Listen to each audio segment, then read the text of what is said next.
1 and case number 3. Okay. Now, for this case, I want you to not write anything first. Just relax, listen to me for a bit. I want us to focus on case number 3. Okay, I'll give you time to copy. Just I want you to listen because this is important. When we have case number 3, right? We know that when we formulate beta is equal to what? C squared minus what? 4mk over what? 2m. Can someone tell me the issue with beta at case number 3? What's the problem? Yes. Say it again. Yeah. Can you square root a negative value? Yes or no? We can't, right? So when there's a case due to c squared less than 4mk, right? The square root term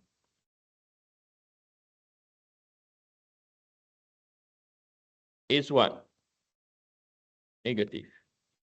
Okay. So that's where we get into a case where we have complex conjugate root. So therefore, what we tend to do, we tend to flip it across. We tend to do what? 4mk minus c squared over what? 2m. Right? And this is what we call our what? Omega d. Be clear. We just switch, flip it across, okay? Because we have complex conjugate root. And omega d is known as our damped natural frequency. Okay. So it's case number 3 that sometimes we get a bit confused. Okay, but don't be. Okay, take it easy.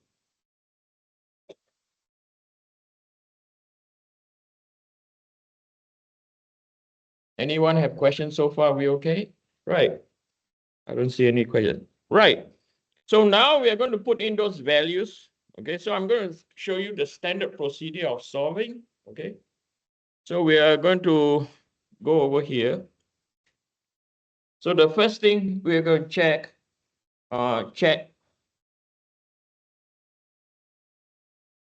the response of the system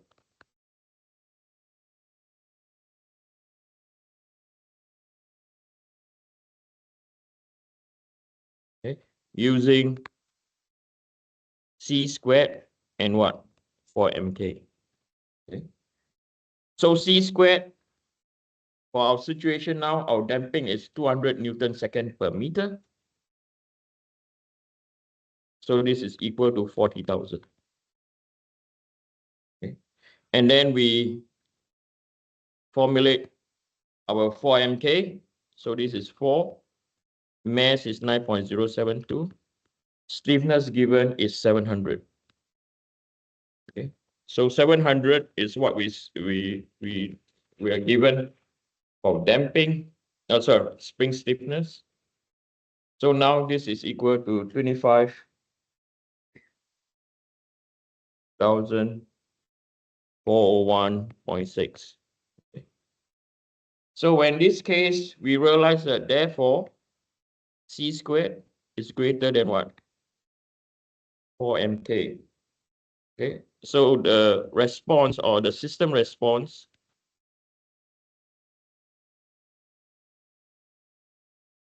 is overdamped. Okay. And then we know, therefore, general solution. In the term test, I will provide you with the general solution form, which this I will provide. Okay. C1E minus alpha minus beta T plus by C2E minus alpha plus by beta T. So very straightforward. Next, you just need to formulate your alpha and beta. Okay. So alpha is equal to C over 2m. I will draw in square box what will be provided. Okay, so this general.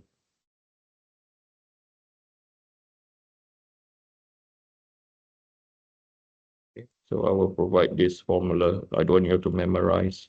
No need to memorize. Okay. So C is equal to 200 divided by 2. The mass is 9.072. So from here, 11.023. Okay. So we have our alpha value, followed by we calculate our beta. So beta is equal to C squared minus 4mk, and then we divide by 2m. And C squared, okay, we have formulated C squared already, 40,000, minus by 4mk, 25401.6. And then over here, again, we divide by twice of the mass.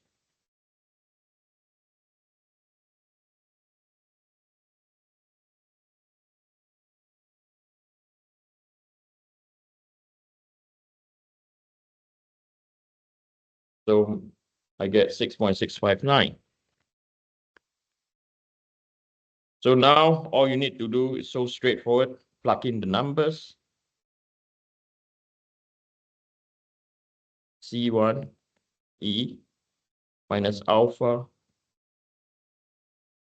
minus by beta plus by C2E minus by 11.023 plus by beta plus by 6.659.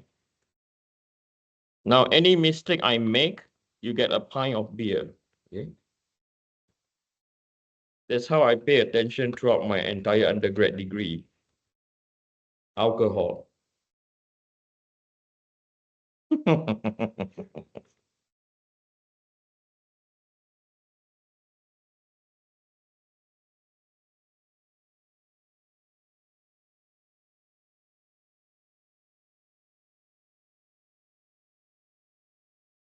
Say it again.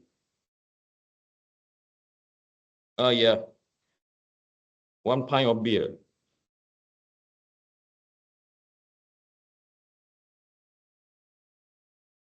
Okay. So can anyone tell me equation? Sorry. So equation now 1 is the what? It's known as the what? General solution.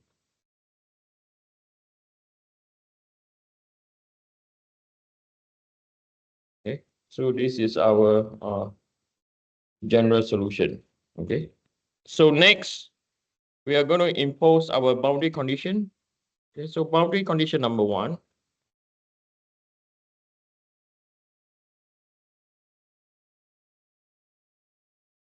Okay.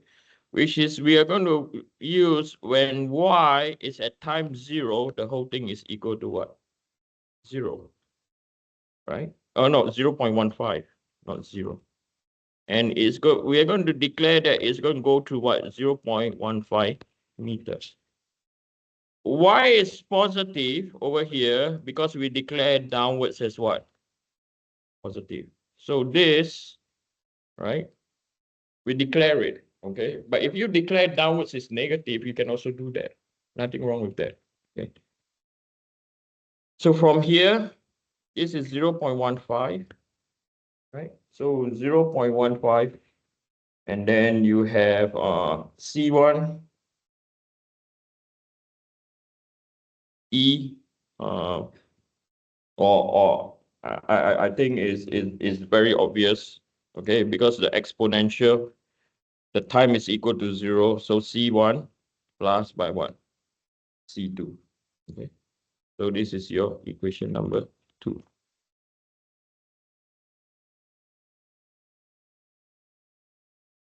Let me not put as a bracket, as a number, okay?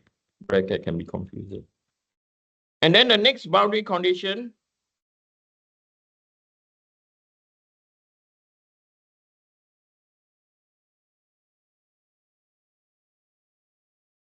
okay, where we have y dot equal to 0, the velocity is equal to 0. Okay? So you guys are better in differentiation compared to me. Okay, so y dot as a function of time, this will be equal to minus 17.682. Is it 682? 17.682. And then we have C1. Okay. And then again, we have bracket E minus 17.682T, right? And then we have minus 4.364 C2 E minus by 4.364 T. And then this is our, this is after when we differentiate. And then when we substitute, when y is equal to y dot, or the derivative of y is equal to 0, okay? And then we have our second expression, where this is equal to 0. This will be equal to minus 17.682 C1 minus by 4.364 C2. Okay. So this is our equation 3. So I'm just going to write out what is C1. Okay. So solving for C1 and C2. Okay. Right. Is straightforward.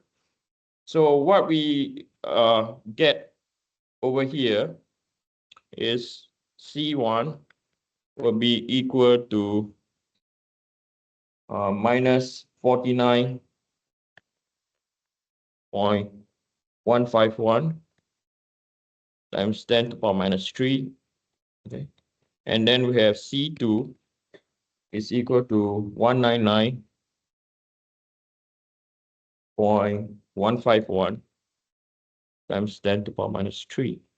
So therefore, at the end of the day, when we solve, right, we have minus 49.151 times 10 to the power minus 3 E minus by 17.682 T. 49, yep. And then we have positive 199.151 times 10 to the power minus 3 E minus by 4.364 T. And this will be our equation number 4. What is equation number 4 known as, anyone? So in a general equation, when you impose a boundary condition, the name changes. So what is called? So this is also known as particular solution. This solution will only work when y at time 0, this is equal to 0.15, and at y dot is 0 and is equal to 0 meters per second. It is a very unique solution. Are we clear? Okay. Or we call it particular. Okay. I think some textbooks use the term unique solution.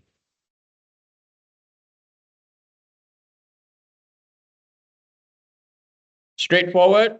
Okay, so if you were to go into the, bear with me.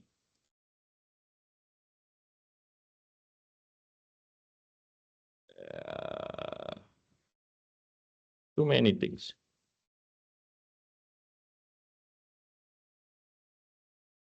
Oh, later on we're going to do this. Okay, this is crazy, shitty stuff, but I can't wait. Okay, so now if we were, so this spreadsheet, if I give your homework, you can use this spreadsheet to help you check your solution in second order differential equation. So what's our mass? 9.072. Okay. Hey, wrong. No, I'm going to undo. And I can't find undo. So changes. So is weird, is doing something weird. So 9.072, our damping coefficient is at what? 200, right? And our spring stiffness is 7. So we have basically formulate our equation down here. As you can see, our numbers should be the same. Yep. Okay. So from here, if you look at the system response, what can you see? Right? So I want you to look at the thin line, blue. Okay. And you can see the system what? From here, 0.15.